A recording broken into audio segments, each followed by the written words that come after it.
My brother Jamie Walsh, businessman, entrepreneur, Brazilian Jiu-Jitsu black belt, OG, Machado black belt, fight promoter. What else? Renaissance man, right? Renaissance man, yes. You can add that to the list. Trainer, personal trainer, Joe Rogan. I mean, you helped, you trained Eddie for his the Abu Dhabi back in 2000. What was it? 2003. So we trained in 2002, I think. 2002. And if you look in the match in the corner, there you are, Jamie Walsh. Yeah. Always in the mix. Always in the mix. Trying my hardest. Great to see you, man. It's so great to see, like, you know, was it last month? Yeah. Before Christmas? Yeah, it was awesome coming here. It's great seeing your gym as well. You've done fantastic here. It's great energy here, great trainers here. I really had a good time coming and training with you. Thank you. Thank you, man. Thank you. What have you been up to? Me, I have been very busy. Right before COVID started, I took a little bit of a break. I took 6 months off, but that 6 months got scaled down to 3 months. And then I couldn't enjoy myself anymore because of COVID. So I ended up buying some businesses and getting back to work and trying to keep as busy as I possibly can.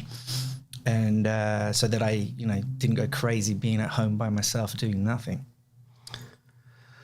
You have a family and you have kids. How many kids? Yeah, I have 3 kids. I have 3 girls. Mm-hmm. I have a 22-year-old, I have a 10-year-old and a 7-year-old. And I'm blessed to have them. They're so much fun. Seeing them grow and doing jiu-jitsu now is awesome, and I really, really enjoy it. It's awesome, man. How did you get into jiu-jitsu? Going back in time.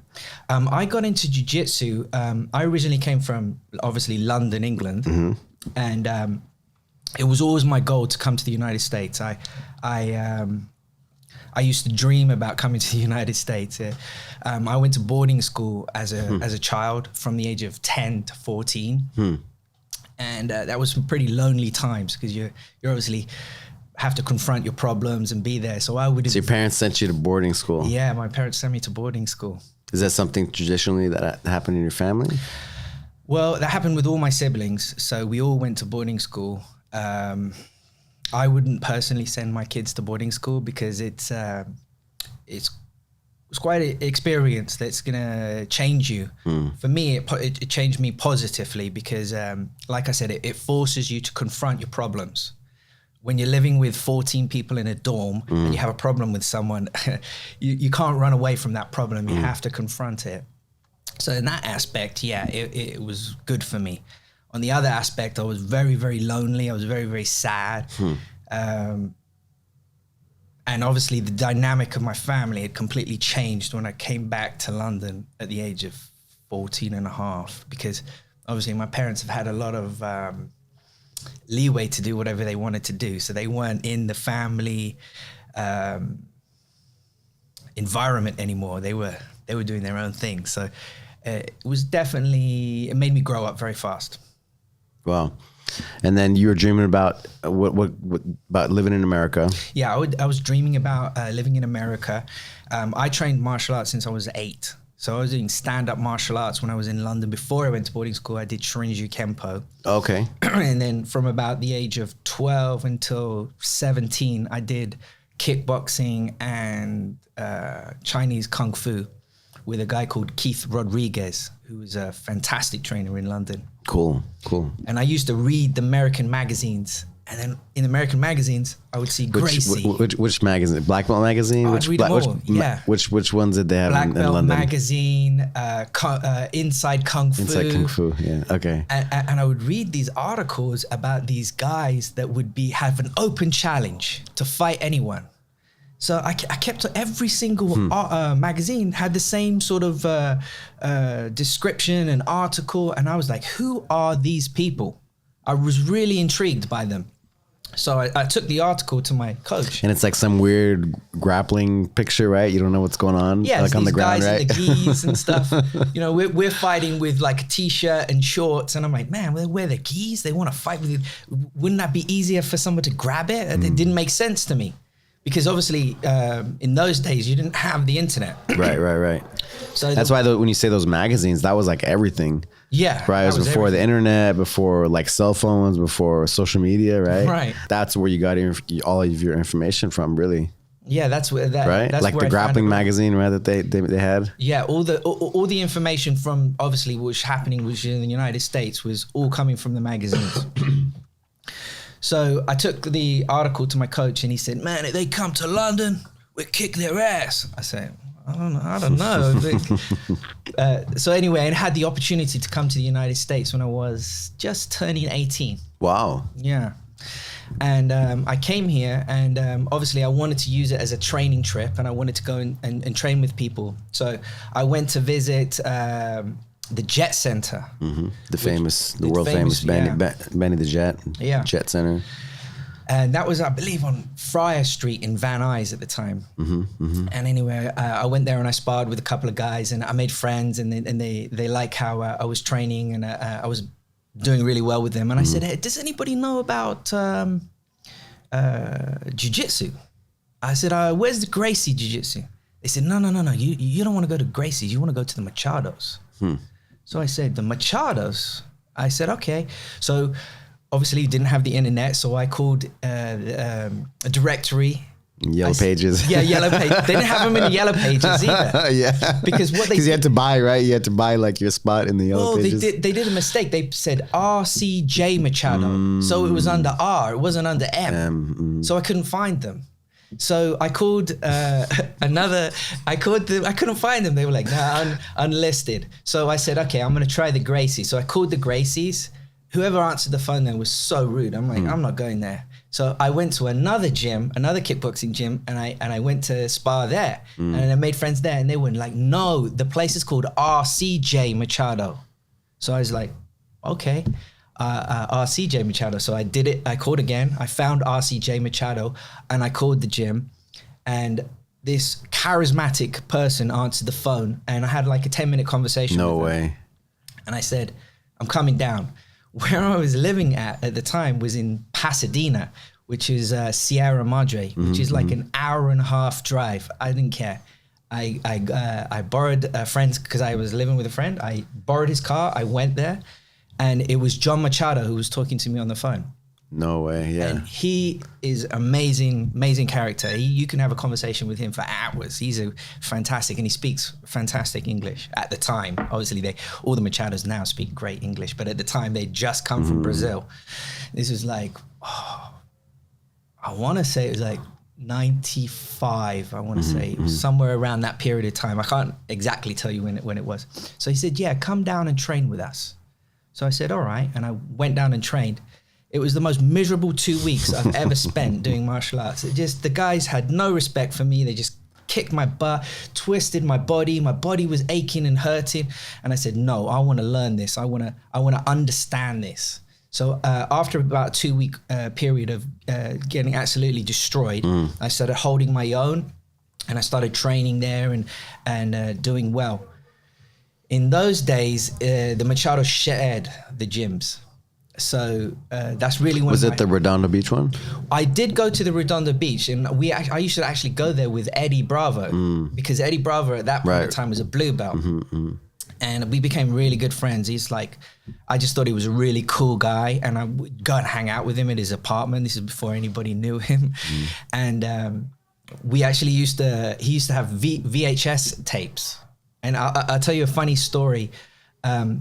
We used to watch these VHS tapes of Japan, of Hoyler fighting and Hickson fighting. And his room was like tiny. It was like literally one room, so you had to sit on his bed to watch the video. And he used to say to me, "One day I'm going to fight Hoyler, and then one day you're going to fight Hickson." I said, "Eddie, I'm not going to fight Hickson. You can fight Hoyler, but I'm not fighting Hickson." And he said, "Yeah, one day I'm going to fight Hoyler." And the reason I point that out to you is this was a goal of his for a long period of time. And he visualized it and he created it and made it happen and manifested it completely. That's crazy. Yeah. So both of you guys sitting on his bed because there's not enough room to watch TV. Yeah, it was very uncomfortable. I was like, man, I'm sitting on this dude's bed. Those were the Pride.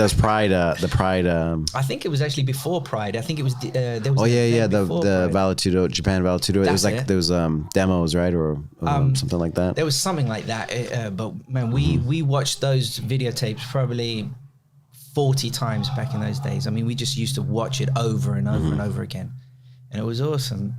It's about yeah. And then you went to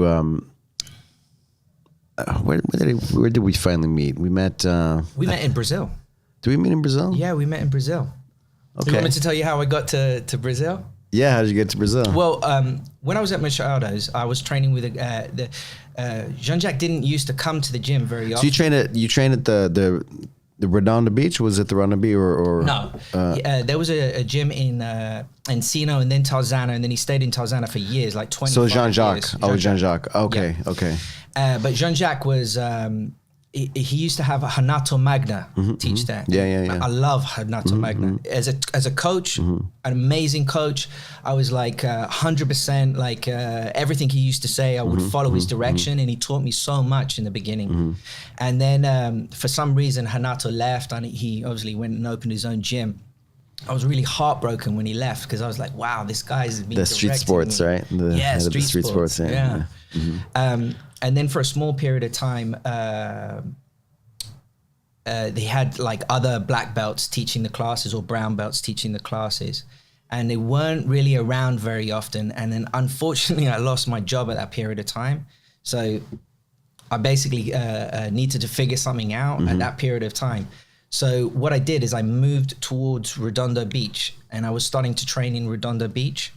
And then I met a guy called Andre Lima, who was training with Jean Jacques. But I met Andre Lima. Andre Lima was the Taekwondo guy? Yeah, Andre Lima is... That worked together with... Who did he work together with? Gerson? He worked with Gerson Saginato, yes. Yes, and I was actually training with them, and Gerson Saginato was a great growth in my jiu-jitsu life as well. He's an amazing coach, and he comes from a judo background. So, and he's really, really fun guy to be around. Yeah. So I stayed there for like a couple of years, and I was teaching there for him. And Andre actually helped me, gave me a job. And he used to have a company that would dive underneath the boats in Marina del Rey and clean the barnacles off them and fix the props. And I was like one of his divers. I used to dive underneath the boats. It's quite a demanding job to do. I figured you get into something like that. Well, yeah, like you have a certain amount of boats to do a day. You get this he gave me a little dinghy that had a motorized propeller on it, and you'd go around the bay. Scuba gear? Scuba gear, yeah, and you dive under. But, you know, if you didn't fill up the tank properly, then you would run out of air. So then you would dive under and you'd fix it. And you know, so it makes your lungs really, really strong. Yeah. You know? So I did that for probably 2 years. I did that for Andre. And Andre, he really helped me out at that point in time in my life. Cool. And so you were training around, right? And then how did you go to Brazil from there? Well, at that period of time, Gerson was like encouraging me, look, you need to go to Brazil. We need to go, and we need to, you should compete in bigger competitions. And I was competing at that period of time. You should do the Worlds. So I said, okay, we started training. The Mundials. Yeah. Started training for that. And then a bunch of students came from Brazil. There's like 5 of them. And they came in, they started training with us. And one of the guys said, man, when you come to Brazil, come and stay with me. So I said, okay. And his name was Oliveira. His last name was Oliveira. I'll remember his first name. Anyway. There was a Duda. Duda, right? Was one of the guys that stayed with the Machados for some years, right? Yeah, Duda was awesome. Yeah, at the Machados, I went back to the Machados, but at this period of time, I was training at Gerson's and Andre Lima's. And so he said, come to Brazil. So I set out a trip, and I went to Brazil. And the guy I stayed with was best friends with Ryan Gracie. I didn't know this at the time. So I fly to Brazil, and like every other night we're hanging out with Ryan Gracie. So that was an experience, because Ryan was a very, very charismatic, interesting guy. He was... But I had a lot of respect for him because he really, really, truly believed in jiu-jitsu. And anybody that believed in jiu-jitsu, then he had respect for you. If you messed around and you probably... You were in Rio, right? Yeah, I was in Rio. And you trained at Gracie Barra? Yeah, I trained at Gracie Barra. And then there was another gym that I trained at. I can't remember the name of that gym, but it was some other gym in Barra de Tijuca. Because I stayed there for almost 2 months. And I thought it was the most awesome experience I ever had. And I met you there. I met you there training at... You stayed there for how long? I stayed there for almost 2 months, yeah. Okay. So it's probably around like 98 or 99? Something like that. Maybe late 90s, like that, yeah. Or maybe after that. Yeah. 2000. Because Eddie was down there. What year around was the that? same time. 2001, I think he went down. Was he? Something, or 2000, I went back in 2000. Okay. So yeah, we went back at the same period of time as well. Or did I meet you in that second trip? I don't know. We met a few times, you know, and then we became friends right away. Right, you know, right. Like you do, you know. I was so excited to see you. I haven't heard an English speaking person for so long. I was like, oh, blonde hair. Oh man, hi and Gracie, huh? Yeah. I don't know if you remember this, but when I met you, I said, oh, hi. And I introduced myself. We started talking. You were like, you should be very careful of Hi and Gracie. And I was like, thinking in my mind, only if he knew what I've seen. He was close with Draculino, so he always took care of us, you know. But I've seen him like, you know, get upset or, you know, just he didn't get like a funny paying bone. for parking. You know, Paying for parking. Yeah, everywhere in Brazil you have to pay for parking, and he would just belittle the parking attendants, and they would let us pay, just park for free everywhere we went. You know. Yeah. But I've seen him, you know. Yeah. It's all good. It's all good. That's funny. I said that. Yeah, just trying to watch out, right? You already knew. There was one time that we went to the gym. Should I tell this story? Yeah, man. It's to keep it real, you know, or else these things get lost, you know. That's the magic of these you know, these shows, these talks, yeah, these shows, yeah. Well, I was like very, very religious about training. And the guy I was staying with, he was more of like a playboy sort of type. He wasn't really training all the time. So I kind of got the groove of it, and I would train in the morning and train in the afternoon. Yeah. And I think Ryan respected that, you know, because he asked me a couple of times, like, why are you here? And, you know, he confronted me. You know, I want to train. I want to get, like, oh, okay. And he, you know, so I really respected that part. that look too. Yeah, that look. Look at you like this. You know? There was a black guy in the gym. He's really talkative. I don't know what the hell he was saying. He was speaking Portuguese, but he was a small guy. I see him at the tournaments. He's like a referee now. You know the guy I'm talking about? He's a little guy. He's small. He's like 5'5". Cabelinho. I don't want to say his name. Okay. Yeah, we should protect the names. Well, anyway, Ryan would always turn up to training late, you know, like, so he'd come halfway through the training, and then he would just get like a couple of rolls, and then he'd be good for the day. So anyway, he comes into the training, and this guy's talking and joking and making everyone laugh. You, I want to train with you. So, he's like, oh no, Ryan, I don't want to train. No, I want to train with you now. Okay. I've never watched a match and actually been in fear for the person that's training and for my own life, ever. That's the only time I've ever felt that energy.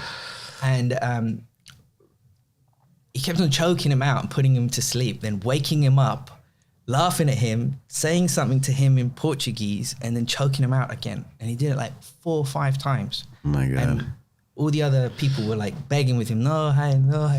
And he just thought this was hilarious. He just got up and he just thought it was really, really funny. And I just thought to myself, wow, I do not want to get on this man's bad side. Yeah. This guy there's something different about this guy. Yeah. So when you came up to me and you said, you know, watch out for this guy. I was like, you already seen that no happen. idea what I just saw the other day. Yeah, it's funny, right? Because he has such a good side too. He's so generous, and he's like, man, so like such a huge heart, you know, like such a nice person. Yeah, like if you I mean, I asked him so many questions. I mean, I even questioned him about the shooting. I don't know if your viewers know, but someone tried to assassinate him on the beach. So he was like relaxing on the beach, and 2 guys came on the beach and tried to shoot him. And he dove into the ocean and dove underneath the waves and saved his own life. Wow. Right? So I asked him about that. And I said, man, how did you feel? He said, I was excited. You're excited? What do you mean you're excited? Man, I something, shivers came through my spine and I felt alive. I said, wow, this guy is just on a whole different level. Yeah. You know? But being around him was awesome because he was really a chill guy, man, when you hung out with him. Yeah. And hanging out with him, I get to go to Carson Gracie Jr.'s house. And also hanging out with Mr. Oliveira and Hyan. Most of the Gracies are very affluent people. Like when you go to their homes, they got beautiful, beautiful homes in Brazil. And it gave me a whole different look at the sport. I said, wow, these people are really in an affluent crowd. And that really changed my mind because I really thought that they were thugs in the beginning. Obviously, I wanted to learn the sport, but I thought, wow, they're pretty outrageous. They're connected, right? Super connected. Super connected out there.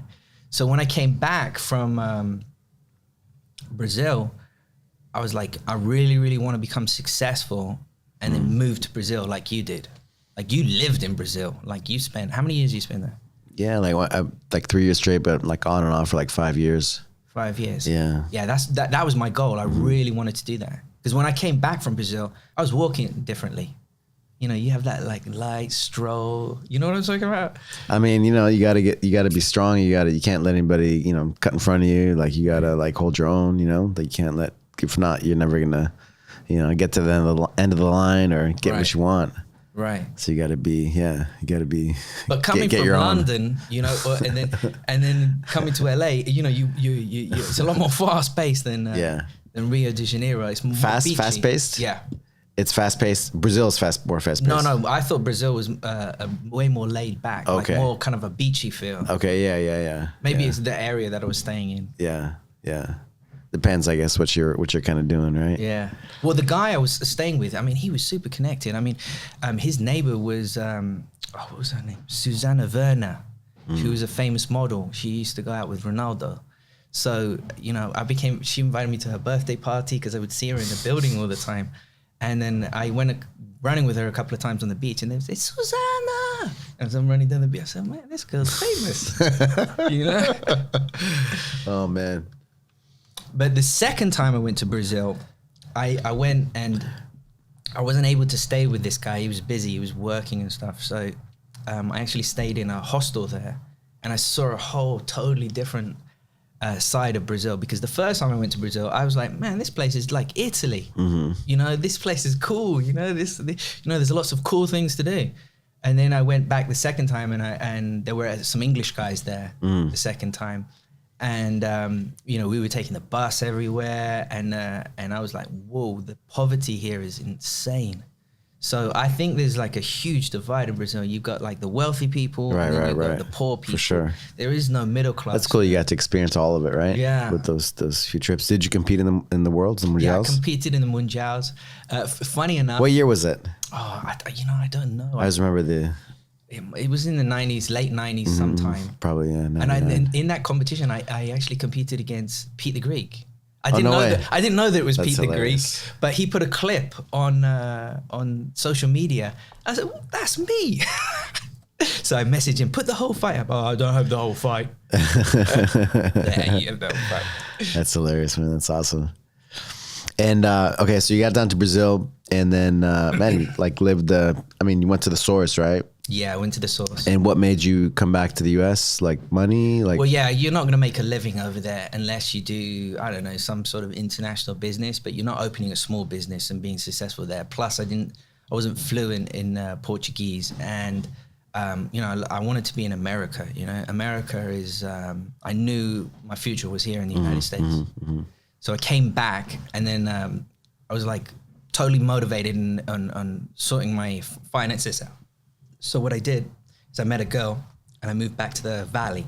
And when I moved back to the valley, it was my opportunity to go back to Jean Jacques because I will give Jean Jacques, it's the best room other than being in Brazil to train in. Like in that period of time, there was, even when we had like professionals coming into the gym, like for example, when BJ came to us, he said, if I lived in this area in Southern California, this is the place that I would train with at the time in the 2000s, because we had everyone in the gym. We had Duda, we had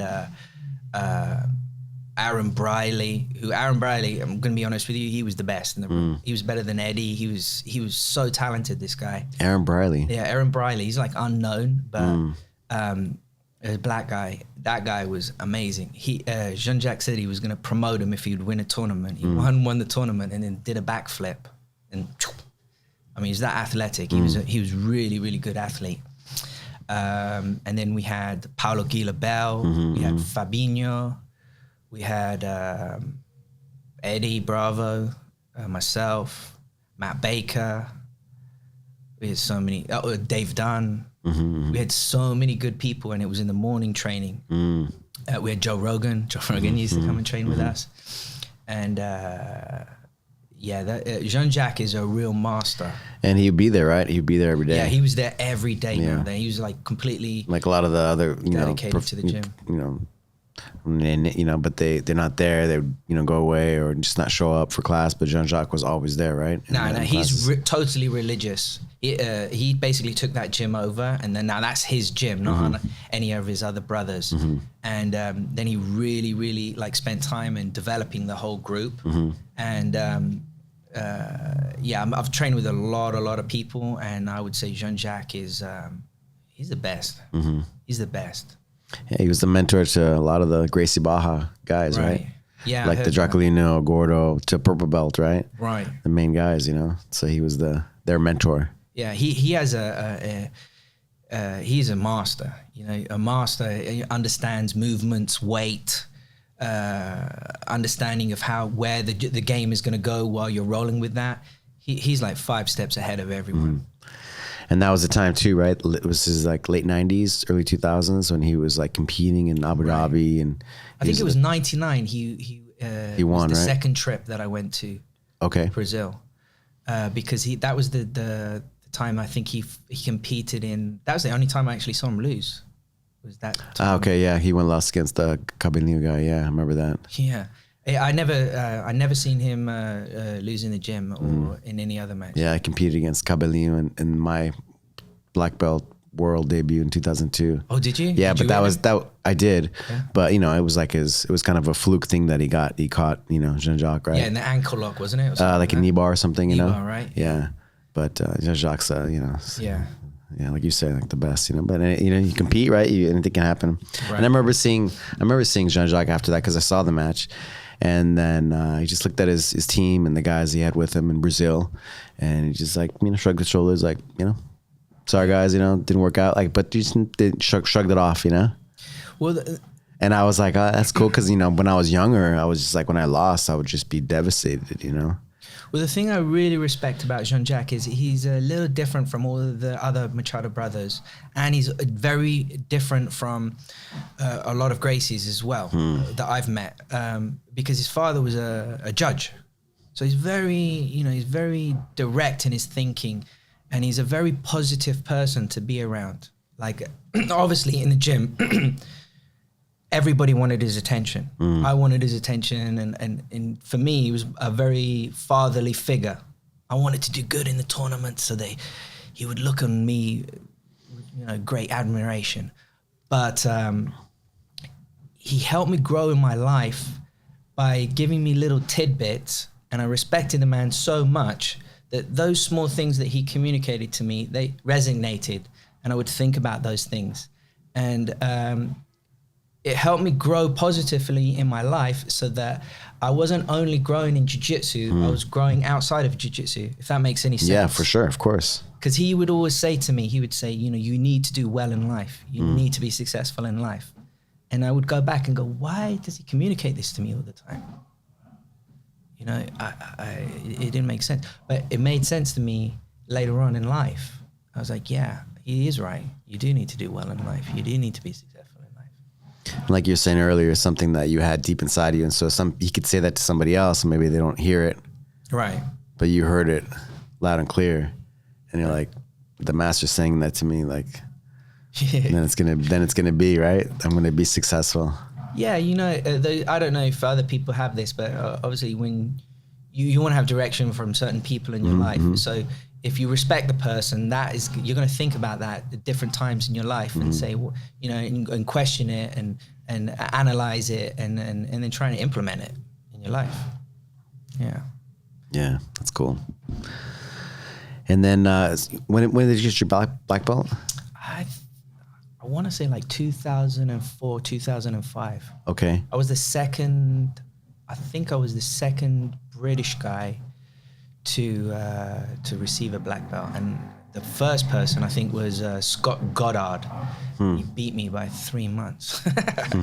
But when I first started doing jiu-jitsu, like there was no British guys doing jiu-jitsu. I was the only one.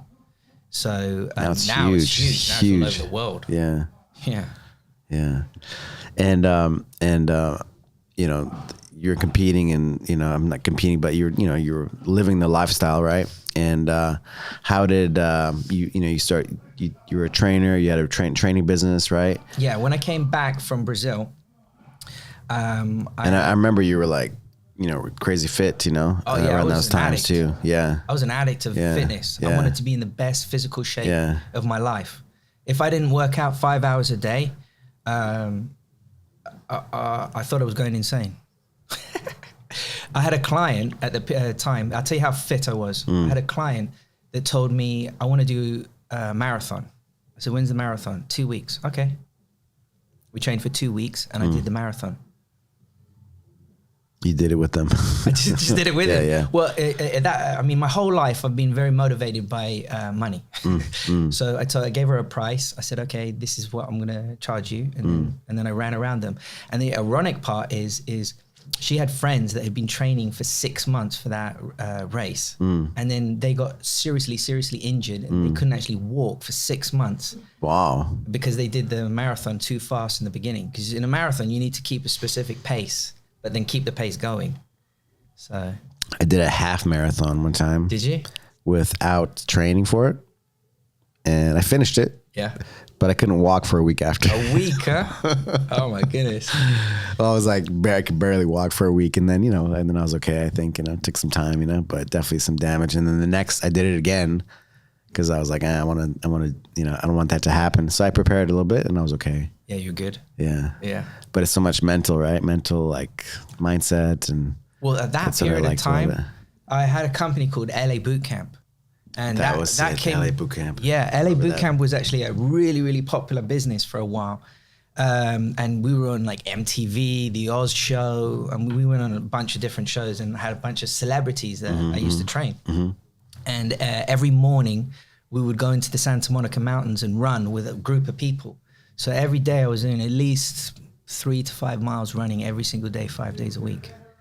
Man, imagine those times were now with the social media and the way everything is. Yeah, I would have been. I wouldn't have sold it. I wouldn't have sold the company without it. So. LA Boot Camp, and so is that how you got involved with training Eddie and yeah, and, well, and Joe? Eddie, me and Eddie have been friends for 20 plus years. I mean, he's just a cool guy. Yeah. And we just have fun with each other and we used to hang out outside of the gym. Yeah. And in the beginning, we really wanted to be athletes. Like he didn't smoke like he smokes now, you know. We were really like adamant on like going far up with jiu-jitsu. And then later on when I came back to Jean Jacques, he'd won a ton of competitions. He was really, really good in competition. And then he did the Abu Dhabi trials and he won the Abu Dhabi trials. And we were like, wow, this is fantastic. This is great. I went down there and I was helping him in that tournament. And when he came out of that, I said, you need to change your body because technically he was really, really innovative and amazing. Yeah, he was been showing all those positions to people forever, but nobody would listen to him. Right. Who are you? Like this, skinny, right? Like, Yeah, he was respected in the gym. For sure. But just outside, no, I'm just saying people would listen to it because he was a really good teacher and he had really good positions, different positions, right? And so you would listen, but you wouldn't take it so serious if somebody's like, big champion, right? For example. Well, I'm saying before all this stuff, yeah. Yeah. And he was always so cool that, you would listen, of course, but how serious would you take it, I don't know. That really wasn't my goal to do. I had two goals when I told Eddie that he needs to do it. One goal is I really, really wanted to see him do well in life because, like, obviously being young, we obviously would talk to each other. What are you going to do when how are you going to grow in life? And his goal was either to be a very good musician and be a famous musician, right, or to be a martial arts expert. So I determined maybe this route is not going to be the best route for him. Maybe this route was going to be the best route for him. So I really wanted to help him to achieve that goal. So I really wanted to see him do well. He's my friend. I wanted to change his life, So we started to do that. At that period of time, for the couple of years before that, I really got into NLP. I don't know if you know what that is. Neuro-linguistic programming. Perfect. Yeah, that's exactly what it is. So what I was doing is I was educating myself on that for like a 2-year period. And what I was doing is all the people that were coming to my boot camp, I was trying to implement the techniques to them and see if it would really work, if I could influence them. And it was working really, really well. And what was happening is I actually became very, very popular because I would tell these women, I would ask the people when they came, I said, what's your goal? Why do you want to get in shape? I want to get pregnant. I haven't been able to get pregnant for 5 years. I said, okay, we'll get you pregnant. How can you get me pregnant? No problem. And then I would implement them and I would basically shoot specific techniques to them verbally so that it would be rotating in their mind while they were training. So I would be giving them commands as they would be training. And then, wouldn't you know, they would get pregnant. So once this happened to a couple of people, then they started telling friends this is happening. And I became popular. Explain the process of while they're training, you're helping them free up their mind, right? Yeah, you say, you're going to get pregnant. Look at this, you're getting in better shape. And you would say different things. And you're like coaching them. Auto-programming. Auto-suggestion, like in Napoleon Hill. Yeah, exactly. So then I had done this and I was like, in my own mind, I'd impressed myself. I'd done it in a couple of different aspects with all these different women because I had probably like 40 girls a class and I had 3 classes a day and then I would teach privates for the rest of the day. So then I was like, I reckon I could do this with a professional athlete. So then I was like, I wanted to do that with Eddie. I wanted to see if I could do that with Eddie. So we trained for 6 months and I did the same thing with him. You're going to be Euler. You're going to be number 1. You're going to do this. It's going to change your life. Damn. And this is what the training was for the 6 months. And, hats off to him. He made it happen and he did it. Because he's like you said, it's like, it's not some crazy athlete, some guy that grew up on, with jiu-jitsu, as a kid, it's like, it was like a hobbyist, right? Of course, like we love jiu-jitsu. Right. Yeah, he wasn't, there were much better athletes in the gym than him he changed his body in that 6 months. Still now he's like doing weights and doing workouts. Yeah. He really implemented that. But it was like, nobody can take anything. Yeah, it was, and he beat, like Royler Gracie is like his weight category, that featherweight category is he's like the GOAT, right? Right. 4-time IBJJF world champion, Mundial champion. And I'll tell you this, if he'd worked a little bit harder with me, he would have won that whole tournament. Yeah. The problem is when he beat he was so Royler, focused on Royler, That was his an goal. Emotional dump. When he beat Royler, that was his goal because he was the guy to beat, right? If it would have been in the finals, it probably would have been different. Yeah. But it was in the semifinals. I forced him to go against Leo Vieira. I forced him. Yeah. He said, no. Joe was like, no, you beat Hoyler. Let's go party. Let's Said, get no, out. no, no, no, no, no. What Imagine he would have left the tournament. I'm like, there's $10,000 on the table here. What are you talking about? Imagine he probably would have done something like that. No, they were planning to do that. I said, we just flew bounced it halfway up. around the world for this tournament. What are you talking about? Because that was the goal, right? That was the goal, was to Yeah. beat Hoyler. Like, That I was mean, the he goal. was the guy to beat, and if you won that, you know, you're the best, right? Yeah. You know, but he went out there and he put up a good fight. But I think that he on a different day he could have beaten Leo Vera. Yeah. You know. With where he was mentally, physically, and It was an emotional. and his style, right? Too, what the techniques and the different things he was bringing to the table. Yeah. Jean Jacques background, his own, you know. Yeah. It was an awesome time. It was a The time too, like you're saying, that time of a period with the people in the gym, right? Of the training that he had. Yeah. He had good training partners, and it was a start for him. And when he came back, he opened 10th Planet. And I mean, look at him now; he's feeling fantastic now. Yeah, it's awesome, man. Yeah, it's always cool to because I remember like, oh, Jamie, because he hey, gets the win, and you're right there, like, yeah, The crazy part is I saw him like 6 months ago, and first time in like almost 9 years. No way! Wow. Because I basically started doing other businesses, and I didn't get the opportunity to see him, and. I'd put on a little bit of weight. No, it was about a year ago. I think I saw him. Sorry, it was more than that. And he said, "You haven't changed at all, but you're fat." I said, what? He motivated me. I lost 25 pounds in a month. Yeah, man, because you were like jacked. You were like, Yeah. Yeah, I was an fitness, fitness models, guy, yeah. Yeah, jiu-jitsu. Yeah, that was jiu-jitsu guy, British jiu-jitsu guy, in LA. Yeah. Yeah. At that period of time, I actually started training Joe Rogan as well, because Joe and Eddie were really, really good friends. And that was an awesome time for me because I became really, really good friends with Joe. And he's a seriously cool guy. And when you actually hang out with him on a personal level, he is really, really generous. And it really, really helped me as well in my life.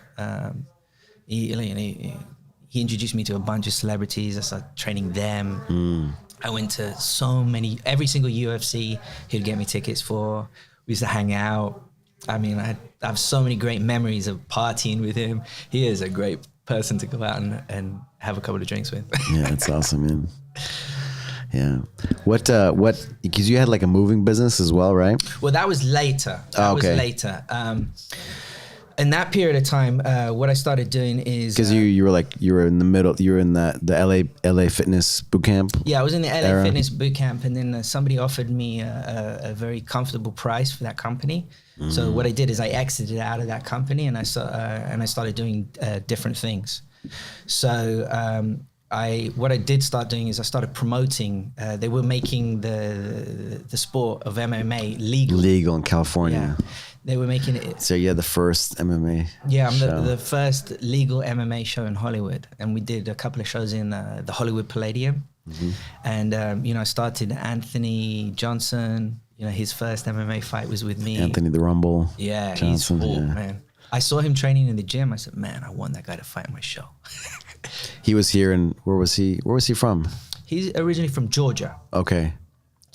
Where'd you see him train? He was here in LA visiting? Yeah, he was here in LA, and I think they had a shoot box gym at that time. Okay. And he was training at the shoot box gym. But that guy is, I don't know, I haven't followed his life, but when I met him then, I said, man, this guy should be a role model for the sport. Clean guy, good guy, family guy. Yeah. Awesome athlete. He was amazing. And then we had a bunch of other people on the show as well. Yeah. So how did that happen? The show, Well, it was becoming legal, together? and I wanted the title. You were hanging out. You were Joe Rogan, and you were in that scene, right? The fight scene. Getting into the fight scene. Well, I was getting into the fight scene, and I saw an opportunity, and I thought I could make it happen. Obviously, getting into that industry, unless you have a lot of reserve income in that business. It is a very, very challenging business. And there's a lot of techniques that you need to use that if you've never done them before, you're going to lose money. Additionally, you're going to be dealing with all the fighters. And the fighters are not easy to work with. Who was your matchmaker? Matchmaker was Brent Bernstein. You know Brent Bernstein? It's another black belt from Jean Jacques. Okay. Oh yeah, Brent. Yeah. He does the security, right? Yeah, he does the security. Yeah, great guy, man. Really nice guy. And then he would organize, help me promote. He was a fun guy to work with. But yeah, it's very challenging business. The reason I got out of that business is because I realized that for a person of my status at that time, I was not going to be able to survive because there were political elements inside of the sport that were going to make me fail. So instead of completely failing, I just stopped doing it. Bow it out. But you still have the bragging rights for the first first show in California. We promoted a few shows in New Mexico. Really? Yeah. I became friends with the matchmaker of the King of the Cage, and we just threw a couple shows in my hometown. Nice. And then we You were the champion of King of the Cage, yeah? Yeah. It was around that time, you know. And then there was no money, you know, and they didn't want to pay anything. It wasn't even like, it was just like, wasn't worth the time, you know. You get like $500 for the championship fight. Yeah. It is what, you know, because you commit to training. Ooh, 500. You know, it's crazy. I mean, we didn't do it for the money, right? But still, it's like, man, at least let me pay for my training, right? Right. And then we did some shows out here in LA, Ronda Rousey's MMA debut, and nice. You know, I ended up fighting on those cards too, and well, the ones in New Mexico and one here, and got a lot of people opportunities to get their foot in the door for a pro career, right? To start fighting. That was the goal. Yeah, that was the goal, and like it'd be nice to make some money with it. It's a slippery slope, and a lot of things can go sideways, right? Like pretty fast. But one of my private students, he was he was like kind of the main sponsor, and so we ended up having the shows at his country club in Tarzana. Nice. That's awesome. So they were the golf carts took us out drove us out to the cage and stuff. It was an experience. That's great. Yeah. Anyway, going back to all your endeavors, you know. So you did that. You got out of the show, and then what was the next thing for you? The next thing for me was I started teaching at Big John McCarthy's gym. Big John McCarthy he opened a gym, which is, man, it was a fantastic facility. And working for John's a super sweet guy. He's honestly a very, very nice person. I only have nice things to say about him. That was a huge facility in Santa Clarita. Yeah, that's right. Mm-hmm. And we started teaching there. And I got a little stable of guys. Mm-hmm. And then at that period of time, I started actually competing in MMA. You did? Yeah, I did. I started. Oh, you fought as well? Yeah, I fought as well, yeah. And, I don't know that. I had a couple of fights, and I went and did the trials of the UFC. So I'm like coming through the UFC, I get to it, last 20, I think it's last 26 or last 23. Like the Ultimate Fighter trials? Ultimate Fighter trials. They tell me, you're going to be the alternate. I'm like, oh, the alternate, that sucks. I don't want to be the alternate. I come back to California because they fly you to Vegas. Right. You stay there for like 2 weeks when you go through all the interviews and everything like that. When you go through this trial process, we had to fly to, I think it was Chicago or something like that. Mm-hmm. So I came back, and Jean Jacques says, can you teach a class for me? I said, yeah, sure, no problem. I went to train a class, had a freak accident, broke my leg. Oh, no. Yeah, Matt Baker broke my leg. You want to tell you how I did it? Yeah. I'm teaching, we start free training, rode with Matt probably, I don't know, 200 times at that point in time. He tries to spin, go to my back. He jumps on my back. I shoot him down. He's falling. I turn to look at him. He blocks my foot. I break my own leg. Just a freak accident. Yeah. Just a freak accident. Yeah.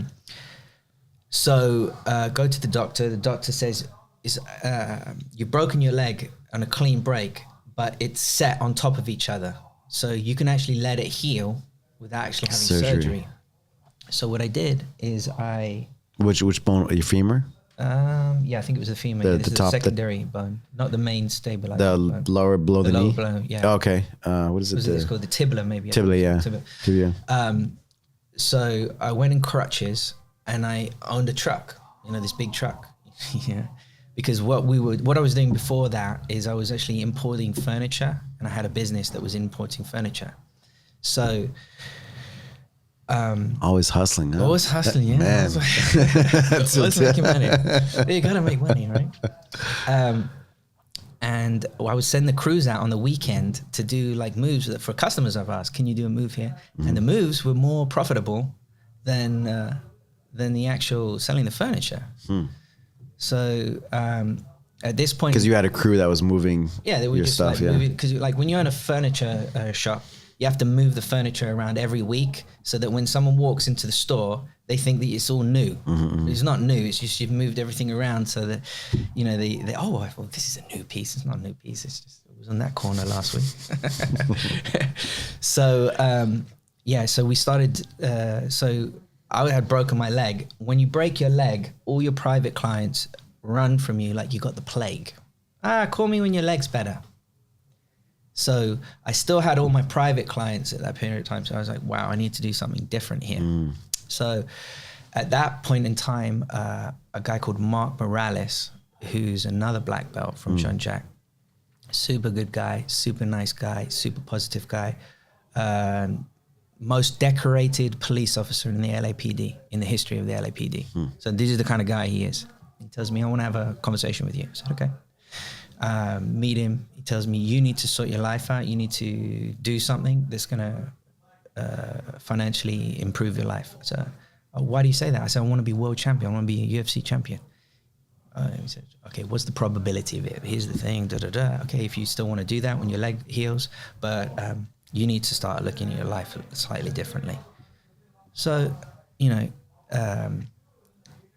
only person that's not wise listens to good advice. So I took what he had to say and I started a moving company.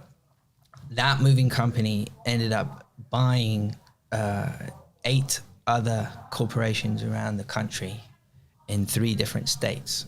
Wow. So that company became a juggernaut in the industry. And the reason I was able to do that is I found a company called movingauthority.com. And then what they did is they basically helped me become a long distance mover. And that's where all the money is in moving. So at that period of time, it became a complete acquisition of my time. So at that period of time, what I did is I made a decision in my life that I need to start a journey here, and I need to commit to the journey exactly like I had committed to jiu-jitsu. So I was told by a different person that if you are going to do that, get rid of all the contacts that you know. Start off fresh. Most people are not willing to do that. You researched out for some mentors Yeah, I knew a person that was a very, very successful person, and he told me this. So I thought to myself, well, I've really been doing that my whole life. Left London, went to boarding school, whole new group of people. Left boarding school, whole new group of people. Come to the United States, whole new group of people. Went to Brazil, whole new group of people. So I was like, okay, I'll do that. So I basically disconnected from everybody. Not to be horrible or mean. I just it's just something that I chose to do to be able to reach that goal. And even Joe Rogan called me and said, "Hey man, come back and train me." And I said, "Joe, I can't do that. I don't have the time to do it." And it was nothing personal towards him. I would have loved to go and train him. I'd love to go and spend time with him. But when you have a location in New York and you have a location in Dallas, you're getting up at 4 o'clock in the morning and you're talking to New York because it's 7. at 7 o'clock, then it's 7 o'clock in Texas, you know, and then you're starting the crew. He's here. You have almost 100 employees. That is wow. Yeah, it's a lot of work. But then I exited that and I stopped doing that. How did you? Was the mindset to exit? Did you already have that when you got into it? Since you had done it before with your boot camp, build it and then sell it. If you want to create generational wealth, you're not going to create generational wealth unless you have an extreme investment. Damn, Jamie Walsh talking generational wealth. that's the black belt mindset, right? That's the true black belt mindset. Why not, right? Right. Why not? If you can. Well, when you sell a corporation, when you get it, it's going to be considered on a different tax bracket. So you're not going to get taxed the normal 30% or 40%, whatever it is in your country. You're going to get taxed 15 or 20%. Or you can defer that into a trust, or you could defer that into another investment like oil or energies, which is not taxable until you pull it out. So there's different ways that you can. Oh, interesting. You can utilize those funds and then move on to the next industry. Also, I'd done everything in that industry. There was nothing that I hadn't done. I had 3 warehouses. I had so many vehicles. I had employees. I mean, nobody wants 100 employees. Yeah. Trust me when I tell you, nobody wants 100 employees. Did you have some good people in that business? We had some good people, yeah. I mean, in that business, we moved all the celebrities: Chris Brown, Nicki Minaj, Mel Gibson. We did the Getty Museum. We did. I had the Emmys contract for like 4 years, so we moved all of the furniture and all of the staging equipment for the Emmys. Yeah, we did it all. Yeah, you're a high end. Moved Google. Google. Yeah, moved Google. Wow. They have locations actually all over the place, and we moved their location in Irvine. Great business if a young man's business. If you want a starting business, especially if there's any young guys, jiu-jitsu guys out there, great business to do, because you're physical, you're using your body every single day, so you're staying in shape. Yeah. But when you obviously start adding vehicles and adding employees, you're not going to be doing that anymore. You're going to be managing and you're just going to be handling all of the admin of the whole company. Yeah. So you exited out of the moving business. What was next? Then I went into a business which was called DPF LLC, and DPF LLC was diesel particulate filters. And this was a new law that came into effect on diesel vehicles. And what we used to do is we used to franchise the cleaning procedure of it. So what we did is we opened multiple locations, or we would buy multiple locations and then have them as servicing centers. And because that is a law for all diesel vehicles, this was a no-brainer. People have to get their trucks serviced through that. And then I ended up selling that company as well. And how did you acquire, or looking for, you had a team that... You want me to tell you? A little bit, yeah. I'm curious. Well, what you need to do is you need to call and you need to tell people that you don't think they're going to buy. And then you get into a conversation with them, and then you let them know that you're interested in buying. And then you finish the conversation. So you switch it up. You tell them you're not interested in buying. No. They'll tell you that I'm not interested in buying. And selling. Excuse me. I'm not interested in selling. Da, da, da, da. Okay, can you do me a big favor? Can you write my number down?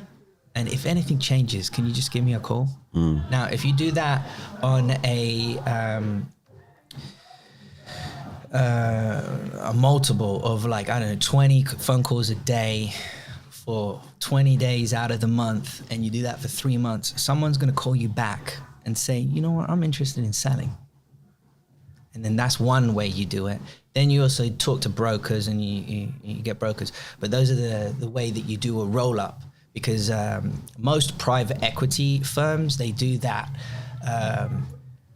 in their formula. So what they'll do is they'll purchase the businesses and then roll them into the same industry, and now that is a much bigger entity, and then they'll sell that either to a private equity or an insurance company or whoever's in the market to buy it. That's like old school Andrew Carnegie, right? Like Think and Grow Rich, Napoleon Hill. Yeah, I've read that. Right, book. That's a good book. the model, the original model, right, of the U.S. Steel, where he got like all the people together, and he basically purchased all of the all of the steel and made it a monopoly, right, in a way. Well, if you finance it correctly, you're actually not forking out any of your personal money.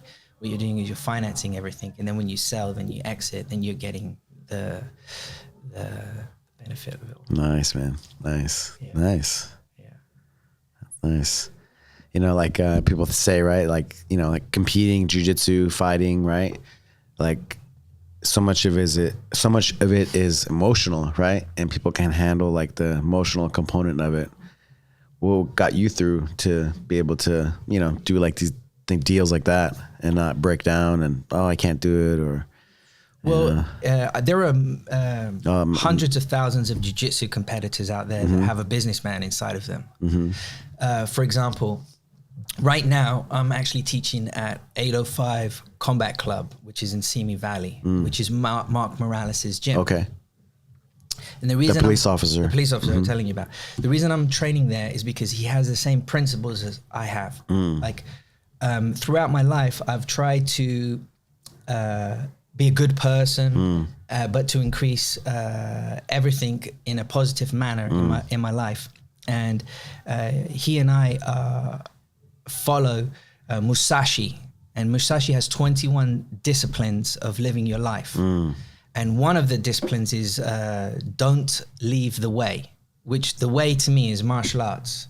Because if I'm doing martial arts, I'm more focused, the energy is correct, I'm not getting stressed on anything, I'm going towards something. Plus, obviously, when you're teaching, when you're our ages, you're teaching students, you're helping students, like the people that I'm helping right now. I have such a great feeling when, you teach them how to do an arm bar, and then all of a sudden they're doing an arm bar. You're like, wow, this is great. This is awesome. And they feel great. This is a great energy to have. So when you have a journey in jiu-jitsu, that is the same energy that you use on developing businesses. Because not every day training is going to be hunky-dory. Yeah, Someone's going to walk in the door and and tap you out. And that's just the name of the game. That's okay. That's all right. Because you know what you're going to do? You're going to think about it.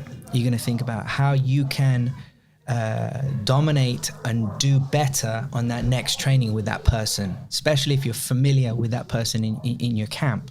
And it's exactly the same in business. I use the exact same principles to be successful, if that makes any sense. Surrendering to the process, no matter what, no matter how hard it gets, whatever the ups and downs, like just staying focused and on your goal. Right. Yeah. I actually got back into jiu-jitsu when COVID happened, because obviously Eddie told me I was fat. And then when I saw Mark. That's why it's good to have these old school jiu-jitsu friends, because they're not going to sugarcoat anything. They're going to tell you how it is, It's like, man, you're fat, man. Yeah, you're fat. What's going on? Yeah, that definitely, he definitely knew the right button to push to get me motivated to work out again. So I think I got COVID before it went popular with COVID, because I got sick, and I'd never been that sick ever before. And I'm like praying like, but don't let me die, God. Yeah. And my wife's like, you better get better soon. Which is good. That's what I needed to hear. But when I came out of all of that, I said, man, I need to change my life, and I need to get in better shape. So then I obviously went back to Jean Jacques, and I train at headquarters now, and man, it's a great environment. There's all new guys there. They all want to be competitive. They're all going after it. I try and give my 2 cents. I try and say, no, hit it like this, do it like that, and help all the guys there. And man, it's a great energy there. Really. Staying connected. Yeah, staying connected. So I was gonna say, like, how do you deal with the stress, manage the stress, right? And jiu-jitsu is one of those ways that gets you in the right mindset, that lets you feel good and forget about the other stuff. I left jiu-jitsu for 6 years, and I when I say I left jiu-jitsu, me practicing jiu-jitsu was coming into the gym three times a year. Kicking whoever's butt I could kick, leaving the gym and saying, I've still got it. Because I was busy, I didn't have time to spend a lot of time in the gym like I used to. But now, no, it's I'm consecutively training at least 3 times a week. And nice. Yeah. We trained, right? We trained, yeah. You got your wrestling shoes on. Can I put my wrestling shoes on? Yeah. No, it's great, and obviously reconnecting with you is awesome. Man. And man, what you've created here is awesome. If you want to know how to operate a successful jiu-jitsu gym, you should definitely take a look at Mr. Alberto Crane's gym. Thank you, man. Means You're a very lot. welcome. Means a lot. You're very welcome. What's next for you? What's next for me? Well, I ended up buying an IT firm, so. I'm working on that. We have a couple of projects that we're developing, and lots of fun, very new for me. I also bought a marketing agency. And a marketing agency? Yeah, I bought a marketing agency that was distressed, and then I was really lucked out with that company. That company, obviously COVID again. I didn't know what I'd bought, really. The numbers looked good, and then when COVID happened, I would say probably like 70% of the customers just fell off. They stopped their advertising budgets with us. So what we did is we audited the books, and I said, where's this? What's this form of income coming in? And what we realized and we found is that it was 15,000 admin controls of 15,000 websites. So basically what you have the ability to do is you have the ability to create articles on 15,000 websites that redirect to any website that you want to go to. So when I realized what the company had, I said, okay, now let's allocate these staff members to create these links. So then the websites that I actually still owned, they went up like almost 400% over COVID time. So I was very, very lucky. Wow. Yeah. Wow.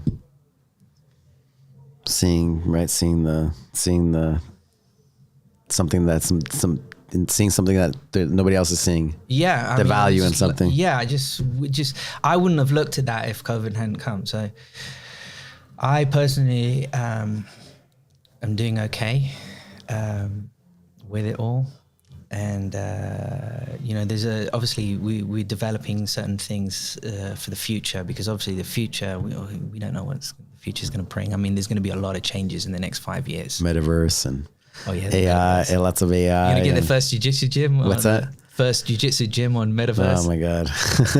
This is an armor. I don't know, don't want to keep it real as long as I can, I wouldn't get an NFT. I don't know why everybody's going, people are buying NFTs. They're buying a serial number. No, it's a serial number that you're buying. You're not buying an actual image. How are you going to be able to make money on a serial number? It doesn't make sense to me. I think in the future, there are some people that say that they can make a lot of money on it, but... You've seen Ready Player One, right? That Steven Spielberg movie. Basically, people spend more time in the virtual, the video, the game. It's called the Oasis.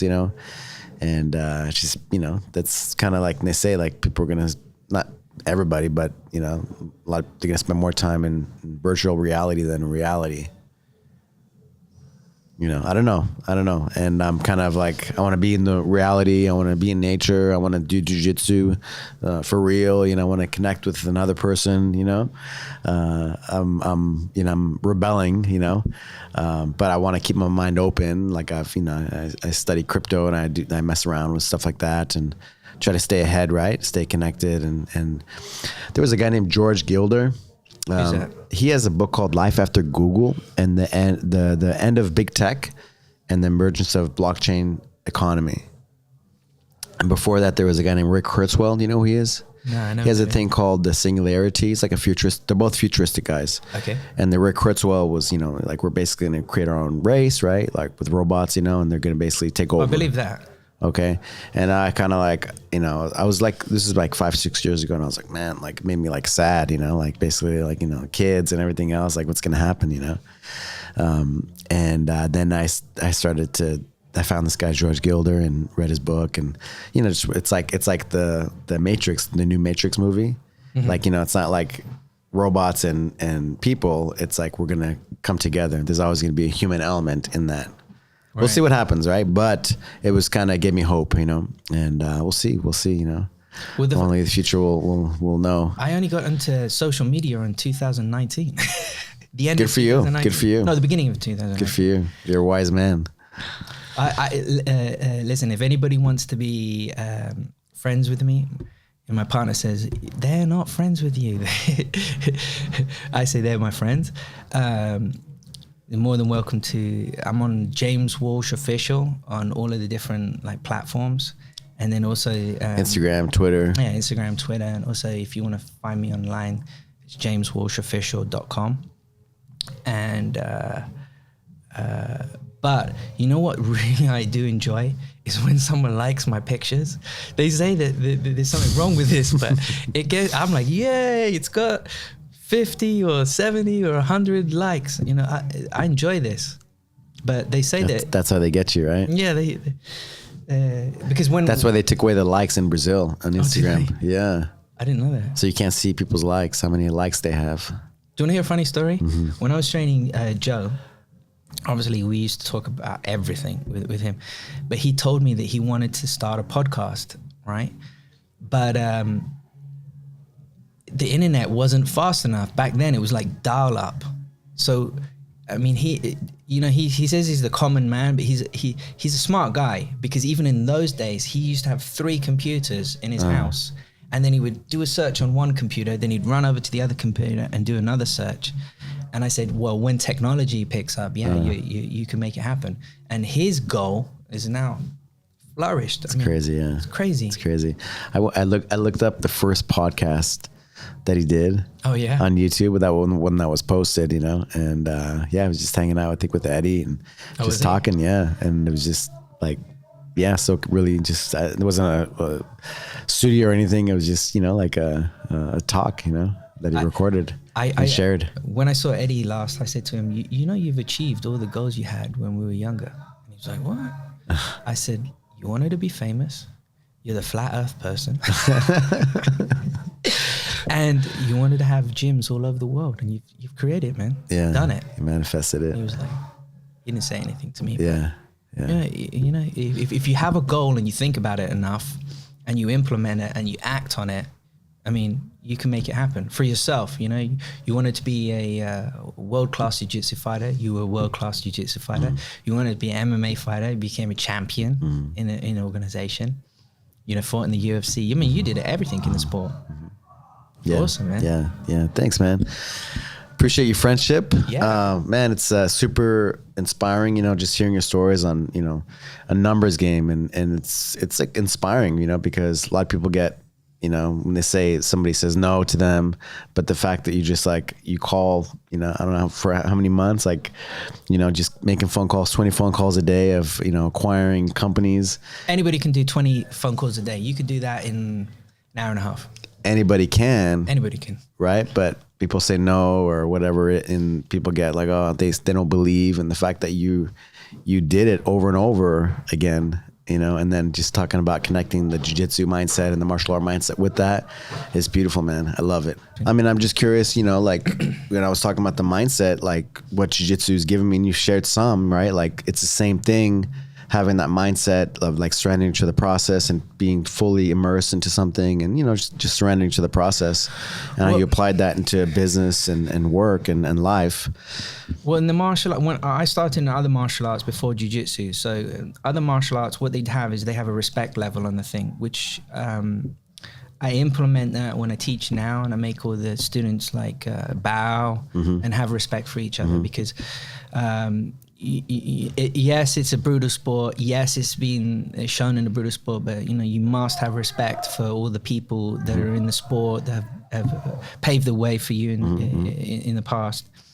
But like I said, with the Musashi principles, those are basic principles. If you have never read them before, like do a Google search and read those principles.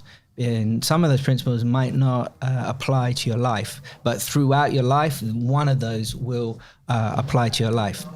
If you don't know who Musashi was the most famous swordsman of his time. And he's in Japan, in a samurai, yeah. I don't know how many people he killed. He killed a ton of people. A lot, yeah. A lot. But he became a Buddhist later on in his life. And he wrote, I think it was 3 books that he wrote later on in his life. And it's a good read. It's a basic read. It's not like anything too in-depth. But it's good principles to live by. And obviously, jiu-jitsu in my life now has got me out of so many problems. Like, for example, I fell off a ladder one time, like a story up. I fell, and when I fell, I just automatically did like the break fall. Oh my God. I said, oh shit. Stood up, nothing wrong with me. They could have broken one your neck. story up. They could have broken your neck. Yeah. So, I mean, jiu-jitsu does help you in life. And also, like, obviously, I used to travel a lot and, got into a couple of situations. It got me out of the problems, By fighting or by not fighting? Probably both, well, it's right? a lot easier to run someone into something than actually give them a fight. And when you do jiu-jitsu, you can control someone very, very easily because you're used to grabbing someone's belt or collar or something like that. So, not that I have done that, but... But also it allows you to keep control of yourself, right? Yeah, it does. To not like, to make the right decisions, right? Like somebody's in side control on top of you. Like if you panic and overbreathe, like you're done, right? And yes, you're able to, stay calm. Okay, we move here. Maybe wait for him to move, and I'm going to make my move. It was a great stress reliever because when I'm not training, the stress levels do build up. Because obviously, dealing with a lot of different things every single day. So, and when you do get into situations, I'm much better at it now, in later years, on taking a deep breath and just waiting and then giving my answer. But back in the day, I was a very passionate person. And even in my training, I was very passionate, like, I want to train hard. There's no different speed with me. I'm just going fast. So now, obviously going back to Jean Jacques, him telling you like, be calm, wait. When he was training, what he would do is he would place the gi on top of him and then make someone lie on top of him with the gi on top of him. And then he would sit there for like 2 minutes. And this was after hard training. So that basically built up his ability to be in compromising positions, or if, say, for example, he had a choke, someone was putting a choke on him, he could deal with that. So staying calm under pressure, right? Staying calm under pressure. That's business. That's life, right? Right. With all kinds of situations, that business, work, home. Yeah. Tell me, you must have a lot of stories from Brazil. I'll tell you a Hein Gracie story. One time, it was after a tournament. We were young, everybody's young, and we didn't have much money. And there was this party. They created basically a nightclub right on the beach in one of the houses. And it was like, I don't know, $20, $40. I don't know. I don't remember. But it was a lot of money for us, right? And there was like 50 of us. And we're all outside, and we're like, they don't have the money, we just didn't really want to pay, And then Hein gets there. And he's like, looks at us, with that look. Yeah. He's like, man, if we all go in at the same time, they can't stop us. And there was a wall, and then there was like like 50 yards of grass, and then the house. And he's like, man, I'm going to count to 3. We're all going to jump the wall and we're all going to run in. And we're like, okay. So he jumped the wall. We were all right there. We all ran in at the same time. And, you know, just like it was dark inside. So you just like turn around and pretend like you were talking to somebody. And actually we all got in. Like I remember seeing the securities, their faces of us coming inside. Like, yeah, what are you going to do? Right. 50 gnarly, like, you know, jiu-jitsu athlete fighter guys, right? Coming inside. You made me remember another story with him. He used to have this motorcycle, and on the motorcycle he had his name in a sticker, and then he had the logo of his gym on the motorcycle. And then one day, this is like the first week that I was there, one day they said, you want to go for a ride with Ryan? I said, no, come on. They're all going, come on, go with him. And, no, I don't want to go. Come on. They basically pushed me in the gym. And they're like giggling. I'm like, why are they giggling? So when I get on the back of the motorcycle, no helmet. If no one's been to Brazil, I'm going to explain to you how the traffic is there. Have you ever seen a start of a Formula One race? They come out and they're trying to get into pole position. That is a light in Brazil. There's no lanes in Brazil. Everybody is just racing to get to the front of the pack. Okay. I remember going to the first time in Brazil, and you know, you cross the street here, people slow down. There, like they speed up. Right? Yeah, they speed up. Yeah. So it's like playing like Frogger, right? Yeah. Trying to cross the street because we lived on this island in Baja, and we had to cross that big Avenida das Americas in Baja to go train, and so we had to cross that street. It was like 6 lanes. And it was just like, it was always crazy, just like instead of people slowing down, they would speed up. It's crazy. I was like, why? Yeah, why they do that? So now I'm on the back of this guy's motorcycle and he just takes off. He was going through traffic. I'm not kidding you. Through traffic at 80 miles an hour. No goggles on, no helmet on. Him driving the motorcycle. Yeah. He had no fear. Ryan had no fear. I was so afraid. I just grabbed hold of the back because he didn't want me to hold him, and he told me, no, you hold the back of the motorcycle. So I'm on the back of the motorcycle like this.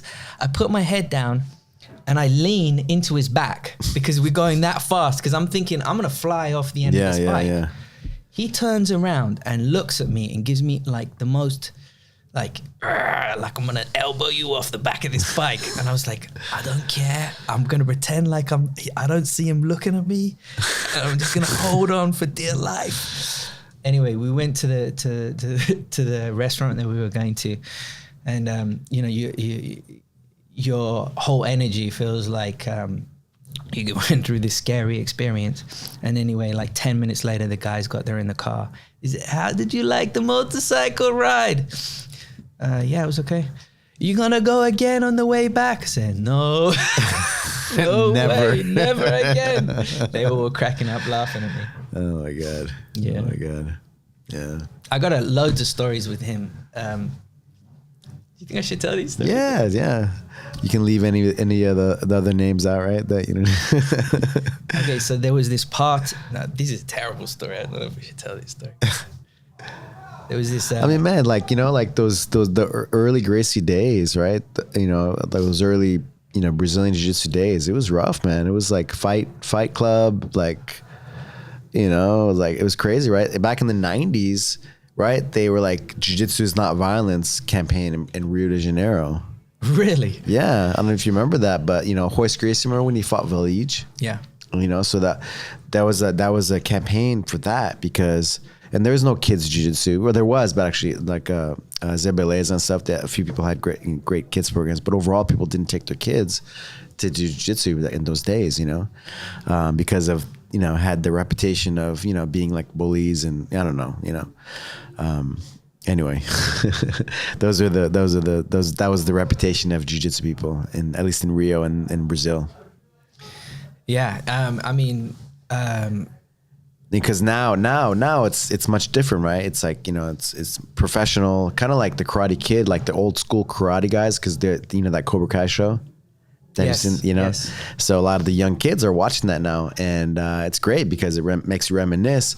But if you talk to the old school karate and taekwondo guys, what saved the martial art industry for people to have like a, you know, a business and you know, to make a living from it was the Karate Kid. Because before it was like Fight Club, it was the same thing. It was only the strong survived, and it was like hardcore. Not that that's bad, right? But you know, the Karate Kid showed that it's much more than just fighting, right? Like character development and all the other things that it gives you. It's much more than fighting. And so people always give credit to the Karate Kid that it saved the martial art industry. And so it's funny that it's back now, and it's called Cobra Kai, right? The new show. But that, you know, kind of interconnects like the past and now with jiu-jitsu, you know? I remember that guy's name now. His name was Rodrigo Oliveira. Rodrigo Oliveira, that's his name. If he, I hope he hears this, because I would love to reconnect with that guy. Yeah, That guy was yeah. cool. That guy's really cool. Yeah, I'll tell you this story anyway. Yeah, please. There was a party, and everyone was invited to this party. A small party, it's a barbecue, awesome Brazilian barbecue. And Ryan turns up with a chocolate cake.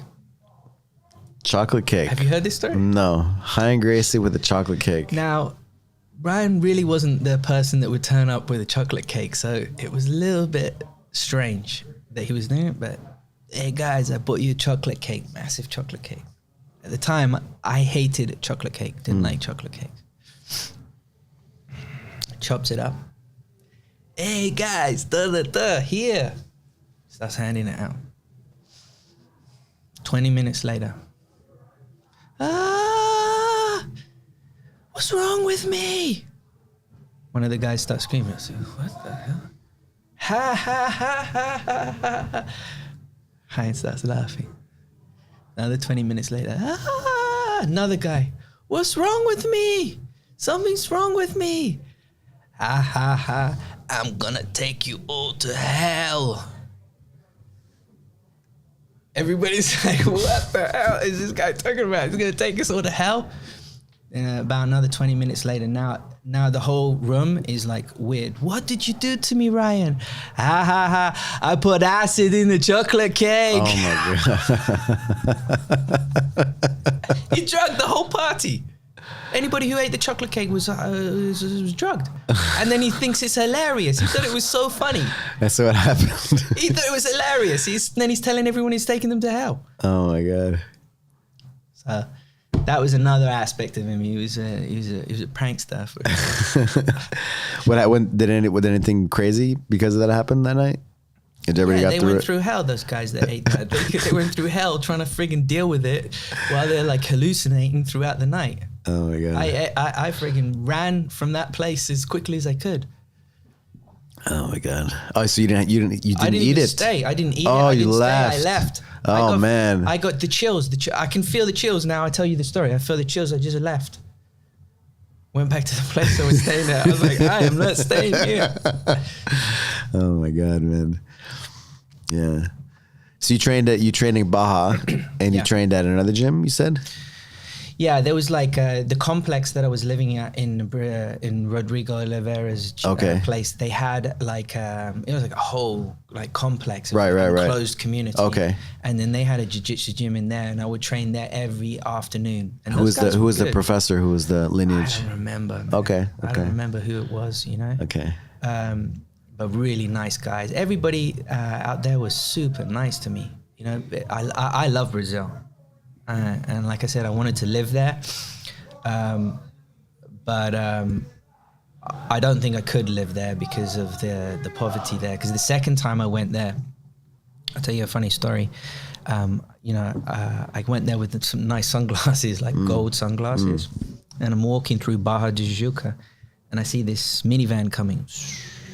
Comes, like 4 guys in the minivan, and then I see them clock me. Mm-hmm. So they're like staring at me. Blonde guy. Blonde guy, backpack, nice glasses. They see them coming. I see them do a U-turn, coming back. I was like, Damn. these guys are up to no good. So what I do is I jog across the street. So now they're across the street. They're not on the same street. I see them, you know how they have the mediums inside of the streets in Brazil and the communities there. I see them go to the end of the street, do another U-turn. So I'm like, I like cut through the. It's good you saw them, right? Yeah, I cut through the street. I went into like a shop and I like looked out of the shop to see if they were doing it, and I could see they were looking. So then I was like, what stands out? I'm wearing a Jiu-Jitsu t-shirt. What stands out here?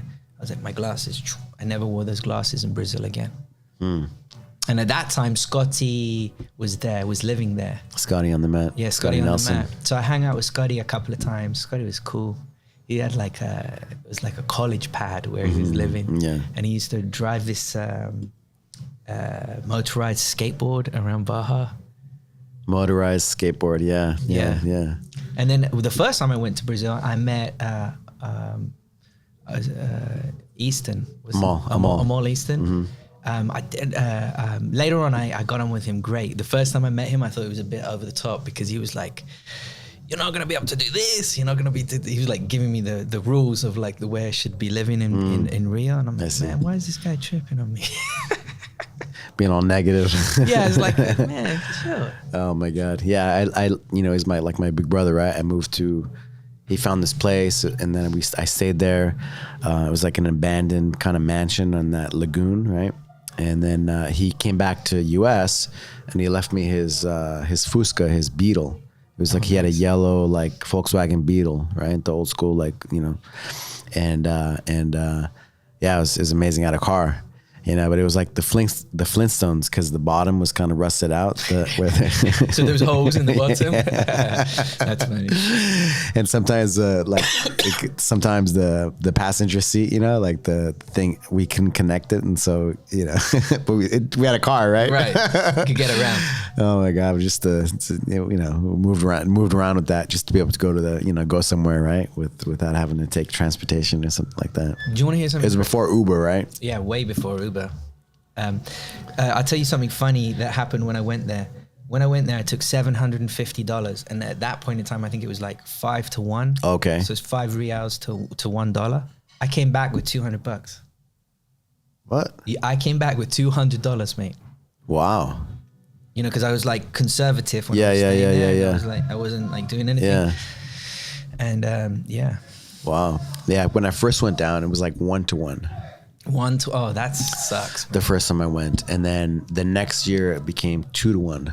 Oh wow, cool. And I was like, yes, Yeah. And then it kept going up, Now it's like 5 to 1 or 6 to 1 almost, right? Nice. Yeah, that's a good time to go. Yeah. Do you plan to go back anytime or no? I'm a ton of my friends are there, so every chance I get, I try to do tack fit related things, and then do some business, and then see some of my friends, But I was supposed to go in the fall this last year, and one of my really close friends, my best friends, he was here the last like 3 years, and he had a pretty major surgery, so I want to see him soon, sooner than later, He's fine, right? But I just want to, it's kind of life-changing a little bit, those kinds of situations, right? So I hope to go this year, Nice. Hopefully sooner than later, but everything has to line up. Yeah, so it makes sense. I'm curious to see what's going to happen with travel, because obviously if you don't have the vaccine, you can't travel. It's open to go to Brazil without the vaccine, I believe. Really? Mm-hmm. But when you come back, you need to get tested, or tested before you leave? No, well, you need to show the test, right, when you go. Uh-huh. I mean, they change it day to day almost, right? But the first time I went, I think it depends how you fly into, but they didn't ask me for one, and then that next time they changed it like the day before for a what they call PCR test, Uh-huh. And so and then they changed. I got one, and then because I didn't know, and then the next day when I went on, they didn't ask me for it. Really? Yeah. So anyway, but I think you need a PCR test to go. That's it. And then when you come back now, because Joe Biden changed it for it to be within 24 hours, so you have to get one. Pretty much anywhere to fly into the U.S. Nice. A PCR test. You have to jump through some hoops. Yeah. I was happy I was able to get out and do a couple things this year. Yeah. With the family and myself. So yeah. I'm afraid of taking my kids anywhere because of all the restrictions. We were planning to go back to Europe, and I couldn't take them. Europe, yeah, it's kind of tough. Spain was pretty good. Italy, I heard, was Italy and France. I think UK too, right? It's pretty tough. Yeah. a lot of restrictions, but there's places, man. You know, We got one more year of this, and then it'll be done. hopefully, right? 3 years cycle, and then it's gonna be done. Yeah, tell me about that. Tell me about that the 100-year. You're talking about the Spanish flu. Well, when I went to school, my favorite subject was history. And if you ever want to see the future, look back into the history. And when I was growing up, obviously, I spoke to a lot of older people that told me about things that had happened in the past. And one thing that they did tell me is they told me that there was the Spanish flu. And I think it was 1918 or something like that is when the Spanish flu came out. And I would poo-poo it by saying, well, you know, back then they didn't have the medicine and the technology that they have nowadays, and I would just ignore what they basically were trying to communicate to me. But if you look at it in a 100-year cycle, that it's hypothetical. I'm not saying that this is the truth, but if you want to look at what happened then, that was a 3-year cycle when they had the Spanish flu. So they did the same thing with them, with the masks and all the rest of it. And then the big pharmacy companies started implementing all these new drugs at that period of time. And that was actually controlled by the Rockefellers. The Rockefellers implemented all of those different drugs that came onto the market. And then you also had a war at that period of time. After that, you had a recession at that period of time, which is called the Great Recession. And then you had a war. World War I, right? World War I, right. So if you were a gambling man, I would say that's probably going to happen in the future right now, because it's inevitable that we're going to hit a recession, because all you need is interest rates to go up, and then there'll be no more loans coming out. So if interest rates go up to like a 15 to even 20%, that's going to kill markets. It's going to kill the housing market for sure, and it's going to kill a lot of other markets. And then you have a downtime period, and then it will slowly come up. But it'll be a longer cycle than we've seen before, because normally a cycle happens within a 1 to 3 year period, but it's probably going to be like a 6 year to 10 year period. So cash is going to be king. Until you can't have cash. Until you can't have crypto cash. Crypto cash. Virtual cash. Yeah. I mean, listen, the world's going to continue. Everything's going to, I mean, we're not all going to, the only time that is drastically going to change is if a war happens in your country. If your war happens in your country, then yeah, obviously you're going to have to move. You're not going to be able to. Like in Armenia, right, this last year, like there was a contested region, right? Yeah. And you know, it was old school Armenia, but it's in Azerbaijan. And there was the war broke out, you know, and a lot of the, you know, young kids got sent over, and a lot of people died. And just you know, it's like, and people worry about, you know, like their country getting taken over. Right. Yeah, I mean, and before so we had all different this, when you have to actually go to war, right? And people die. Yeah. In that kind of a situation in your homeland. I'll tell you a story that I was reading on the internet.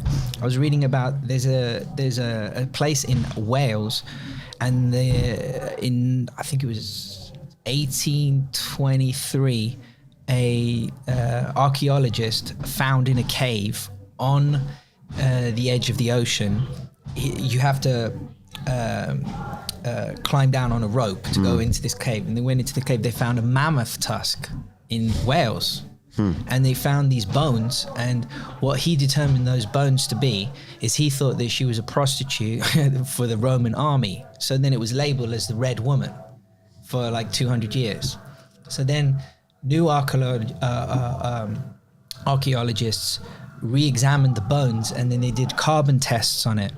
And what they found that those bones were 33,000 years old.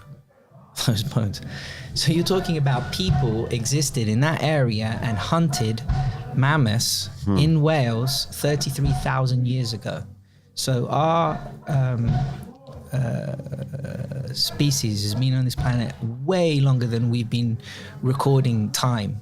So I very much doubt that we're going anywhere. Yes, you're going to have tough times. Okay, great. Jiu-Jitsu teaches you to push forwards. What does Jiu-Jitsu teach you? Jiu-Jitsu teaches you to push on. Oh, can I share one story? Yeah, please. Okay. I told you I quit for 6 years, right? Okay, my last MMA fight. I'm supposed to fight on Sunday, right? I had the flu 2 weeks previous. I weight cut. The wonderful California Athletic Commission makes us wait 3 hours to weigh in. So I'm like dead for like 3 hours, right? We weigh in, we come out, I haven't drunk any water. I'm like, I did the weight cut wrong. I'm feeling really, really weak. Okay. The next morning, I'm sitting in my house eating pasta, trying to get some energy back in my system. And a student calls me that I haven't seen in 2.5 years. Now, cut back to 2.5 years ago, I had this 18-year-old student called Danny. And Danny comes to me and says, hey, coach, I joined the military. I said, what the hell did you do that for? Because, he was just a lovely kid. And I just thought he was a great kid. I thought he was going to do something else. Nothing against the military. I just thought that he was going to do something different with his life. So I said, why don't you go there and tell them you don't want to do it? I was like trying to talk him out of it because I thought, man, this kid's smart. This guy can do something. So he hunched away, left, came back like 2 days later and said, boss, I don't want to. I want to join the military. I said, you want to join the military? So, yeah. Okay, then what I want you to do is I want you to keep moving. Always keep moving. I said, what are you going to do? Say it to me. Say, what are you going to do? Keep moving. That's right. And if the shit comes down, what I want you to do, I want you to keep moving. I give him like a 10-minute verbal communication with to keep moving. Okay, now we cut back to 2.5 years ago. This guy calls me in the morning. Danny, how you been? I haven't seen you for so long. I'm fighting today. Come to my fight. No. I have to come and see you. I have to come and see you this morning. Does he have to come and see me this morning? Come to my house. I tell him to come to my house. He comes to my house. He turns up on a motorcycle, Ninja. Turns up on the motorcycle. I see on the license plate 2 pictures of Purple Heart. So I come out, I hug him. He's not the young 18-year-old anymore. He's a hardened man. He's like this when he comes. 2 Purple Hearts. I said, those 2 Purple Hearts? Yeah, there's 2 Purple Hearts. I got those in Iraq. So, oh man, I'm glad you're here, man. Come in, man. You want a drink? No, I don't want a drink. You want something to eat? No, I don't want anything to drink. I want to talk to you. Okay, let's sit down. Let's talk.